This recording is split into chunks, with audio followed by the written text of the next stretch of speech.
नमस्कार मैत्रिणींनो, आज करणार आहोत आपण चिवडा. तर इथे ना तुम्ही पाहू शकता आपला चिवडा किती छान झाला आहे ती. तर इथे ना मी साहित्य काय काय घेतले ते सांगते तुम्हाला. तर चिरमुरे ना भडंगचे वापरलेत मी.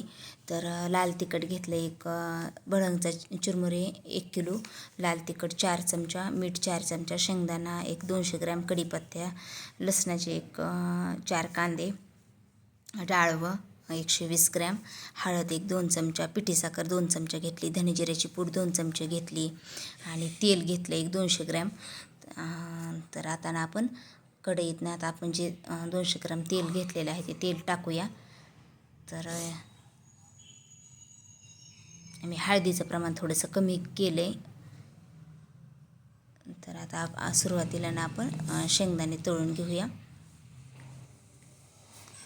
तर शेंगदाणे तळून घेतलेत आपण. नंतर डाळवं तळून घेऊया.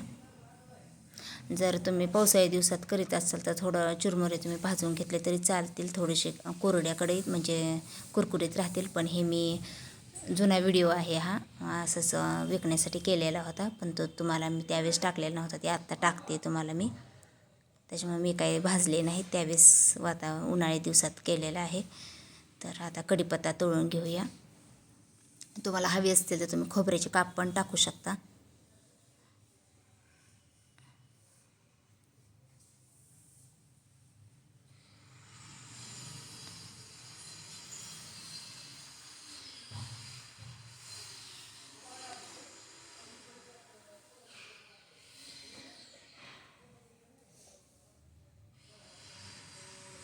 कढीपत्ता घेतला आहे तळून आपण. आता लसणाची पेस्ट टाकूया आपण.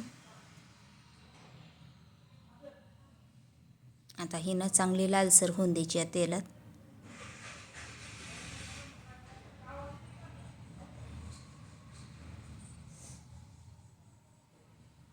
चांगली लाल झाली की त्यात मीठ थोडंसं जरा ही झालं की त्यात मीठ टाकून घेऊया. लाल झाले चांगलं लसण आपला. आता गॅस बारीक करू आता आपण. आता हळद, लाल तिखट, धनेजिऱ्याची पूड याच्यात टाकून घेऊ आपण.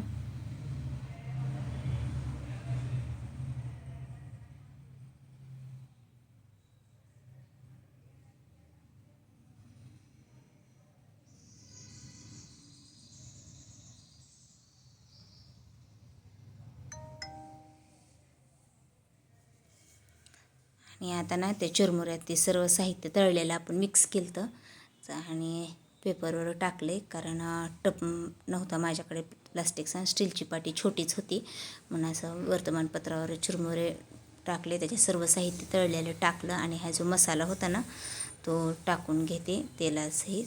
आणि ह्याला आता चांगलं गरम आहे तो परत उलटाने आणि मिक्स करायचं. थोडंसं कोमट झालं की मग हाताने दोन्ही हाताने असं चोळू त्याला एकजीव करायचं.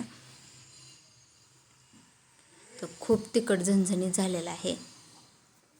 तुम्हाला जर असं तिखट करायचं नसेल तर तुम्ही हिरवी मिरची पण तुकडे पण टाकू शकता. गरम आहे म्हणून मी हात लावला नाही, थोडंसं जरा होऊन देते 1 मिनिटभर त्याला कोमट, आणि नंतर हाताच्या साह्याने चोळू मिक्स करते. तर आता शेवटला वरून पिठी साखर टाकायची. मिक्स करून घेते आता. सर्व मिक्स करून घेतला, आपला चिवडा तयार आहे. मग कसं वाटली तुम्हाला चिवड्याची साधी सोपी रेसिपी ते नक्की सांगा. व्हिडिओ आवडला असेल तर व्हिडिओला लाईक करा, शेअर करा आणि कमेंट करा. आणि तुम्हाला जर ऑर्डर द्यायची असेल तर संपर्क करा.